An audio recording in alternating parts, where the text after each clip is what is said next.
नमस्कार दोस्तों, आप सभी का ऑनलाइन प्लेटफॉर्म और चैनल में स्वागत है। अगर आप पहली बार चैनल में आए हैं तो चैनल को सब्सक्राइब जरूर कर लीजिए, लाइक कीजिए और शेयर भी कीजिए, क्योंकि इस वीडियो के माध्यम से पद वृद्धि को लेकर जो एकमात्र उपाय बचा हुआ है उसको लेकर इस वीडियो के माध्यम से सभी वेटिंग अभ्यर्थियों को जानकारी मिलने वाली है। तो जैसा कि दोस्तों आप सभी को पता ही है कि वर्ग एक पदवृद्धि को लेकर जो वर्ग एक चयन परीक्षा 2023 के जो वेटिंग अभ्यर्थी हैं वह लगातार संघर्षरत हैं और प्रयासरत हैं, और उन्होंने हर स्तर का प्रयास किया है। चाहे वह आंदोलन के माध्यम से सरकार तक अपनी बात पहुंचाने का प्रयास हो, और चाहे दिल्ली में आंदोलन के माध्यम से, चाहे उज्जैन में आंदोलन के माध्यम से, है ना, और भोपाल में न जाने कितने आंदोलन कर लिए, हर तरीके के आंदोलन कर लिए। विपक्ष के नेताओं से भी मिले, विपक्ष के नेताओं ने उनके लिए ट्वीट भी किया, है ना, और सरकार के न जाने कितने विधायकों और मंत्रियों का समर्थन भी उनको है, लेकिन कोई भी विधायक मंत्री ना ही कैबिनेट में इस प्रश्न को उठाता है पदवृद्धि के, और ना ही कोई मंत्री इस बात को लेकर। सभी वेटिंग अभ्यर्थी तो जो हैं प्रयासरत हैं ही हैं, लेकिन अब वेटिंग अभ्यर्थियों को एक उपाय जरूर करना चाहिए, है ना, क्योंकि आपने इतने उपाय कर लिए, एक उपाय करने में और क्या जा रहा है ना, नौकरी का सवाल है। तो आपको पता ही है कि अब यह उपाय क्या है। सभी वेटिंग अभ्यर्थी इस उपाय को जानना चाहते हैं कि आखिर यह उपाय क्या है। तो आप सभी को मालूम है कि मध्य प्रदेश में मुख्यमंत्री के अलावा 2 उप मुख्यमंत्री भी बनाए गए हैं, और उप मुख्यमंत्री का जो कद होता है वह अन्य कैबिनेट मंत्रियों से बड़ा होता है ना। अगर उप मुख्यमंत्री कोई बात कैबिनेट मंत्री को बोलेगा तो कैबिनेट मंत्री उस बात को एकदम से मना नहीं कर सकता, उस पर विचार जरूर करेगा। तो इसी को लेकर रीवा की जो टीम है वह लगातार डिप्टी सीएम उप मुख्यमंत्री राजेंद्र शुक्ला से मुलाकात कर रही है और बात भी कर रही है, और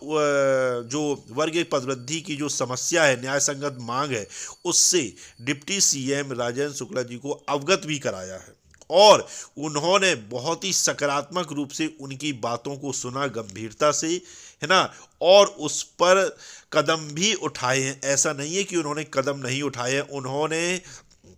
जो रीवा की टीम है, जो भी 8-10 लोग जाते हैं, उनसे बिल्कुल कहा है कि आपकी बात को कैबिनेट में उठाया जाएगा, और उन्होंने तत्काल फ़ोन भी लगाया पीए को कि इस बात को नोट करिए, इस मुद्दे को, जो वर्ग एक पदवृद्धि का मुद्दा है, और इसको कैबिनेट में वे उठाएंगे, है ना, और इसको लेकर विभागीय मंत्री से बात भी करेंगे, है ना, और विभागीय प्रमुख सचिव से भी बात करेंगे। तो अब आप समझ सकते हैं, है ना। और इसी का आपको बता दें, एक बात आपको बता दूं, इसी का पहले शिक्षा मंत्री जी बिल्कुल साफ मना कर देते थे पदवृद्धि को लेकर, लेकिन अभी 1-2 बार से वेटिंग जो अभ्यर्थी हैं वे शिक्षा मंत्री से मिल रहे हैं, क्योंकि वे एकदम से बिल्कुल मना नहीं कर रहे पदवृद्धि के लिए, है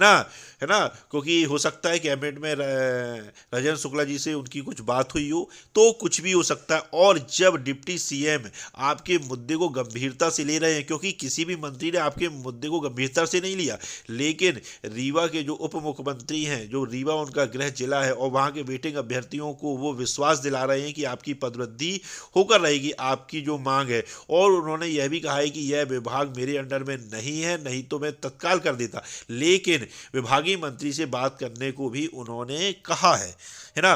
तो जब इतना विश्वास एक उप मुख्यमंत्री के द्वारा वर्ग एक के वेटिंग अभ्यर्थियों को दिया जा रहा है, तो वर्ग एक के वेटिंग अभ्यर्थियों को एक अधिक संख्या बल के साथ उनके पास जाना चाहिए। अभी सिर्फ रीवा की टीम जाती है ना, 8-10 लोग, क्योंकि किसी भी व्यक्ति के पास आप 8-10 लोग जाते हैं तो उसका एक अलग प्रभाव है, लेकिन अगर आप 100-200 की संख्या में पहुंच जाते हैं तो सामने वाले को ये लगता है कि नहीं, इनकी समस्या गंभीर है और इससे सैकड़ों लोग पीड़ित हैं या प्रभावित हैं, तो वह उस मुद्दे को और गंभीरता से लेता है। तो सभी वेटिंग अभ्यर्थियों को रीवा में कोई आंदोलन नहीं करना है, आपको बस एक संख्या बल के साथ आपको उनके सामने जाना है और अपनी पीड़ा को सुनाना है कि हमारे साथ ऐसे ऐसे अन्याय हुआ है। नामांकित के पदों में भर्ती निकली थी जिसके कारण दो एग्जाम देने के बाद उत्तम अंक लाने के बाद भी हमको मेरिट में होना चाहिए था, लेकिन वेटिंग में डाल दिया गया है ना। तो अधिक संख्या बल का बहुत प्रभाव पड़ता है। तो इसी को लेकर है ना पालीवाल सर के नेतृत्व में है ना आपको रीवा सभी वेटिंग अभ्यर्थियों को ये उपाय कर। देखिए आप भोपाल तो इतने बार पहुंचे, मध्य प्रदेश के कोने कोने से आते हैं, तो क्या एक बार अपनी नौकरी के लिए पदवृद्धि के लिए आप रीवा नहीं पहुंच सकते? खासकर विशेष बहनें, क्योंकि बहनों का बहुत प्रभाव पड़ता है। अगर बहनें दंडवत हो जाए तो उस पर न्यूज बन जाती है। तो अगर बहनें अधिक से अधिक संख्या में और भाई भी अधिक से अधिक संख्या में अगर रीवा, तो बिल्कुल आपकी जो पदवृद्धि है वह जिसके लिए आप लगातार प्रयास कर रहे हैं पदवृद्धि के लिए, है ना, तो सभी वेटिंग भाइयों को और बहनों को रीवा एक बार जरूर जाना चाहिए और उप मुख्यमंत्री जी से अपनी पीड़ा अपनी व्यथा आपको बताना चाहिए, है ना। आप ये बिल्कुल मान के चलिए कि अगर आपने रीवा में संख्या बल दिखा दिया, आपको आंदोलन नहीं करना है, आपको सिर्फ